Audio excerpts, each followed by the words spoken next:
అన్నయ్య నీకు ఎంత పనున్నా ఒక్కరోజు భటుల్ని పంపించు, నువ్వు మాత్రం భోజనానికి నా ఇంటికి రా, ప్రేమతో నేను వండి పెడతానంది యమున.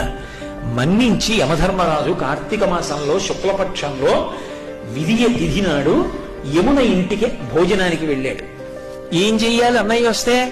పరమ ప్రేమతో చిన్నప్పుడు అన్నయ్య ఏం తినేవాడో, ఏదంటే ఇష్టమో ఆ మాటలు చెప్తూ కబుర్లు చెప్తూ ఇంకొంచెం తిననయా ఇంకొంచెం తిననయా అంటూ అన్నయ్యకి ప్రేమగా వడ్డించింది.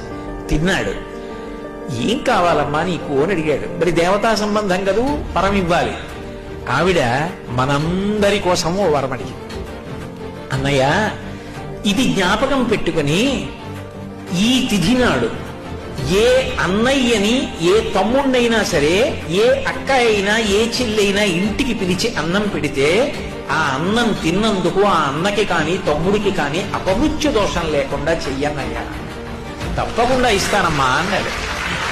అంతేకాదమ్మా, నీలాంటి చెల్లెలు ఉన్నందుకు పొంగిపోతున్నాను. విశాల హృదయంతో అడిగావు. ఇలా పెట్టిన చెల్లికి మంగళసూత్రానికి ఇబ్బంది రాదమ్మా, సౌమాంగల్యంతో ఉంటుంది, వరం ఇస్తున్నాను అన్నాడు. యజ్ఞం చేయమన్నారా, యాగం చేయమన్నారా? ఏడాదికొక్కసారి భగినీహస్త భోజనం అని తోడ పుట్టిన దాని ఇంటికి వెళ్ళి అన్నం తినమన్నారు. ఆ తిథి జ్ఞాపకం పెట్టుకుని ప్రేమగా వాళ్ళు పిలవాలి.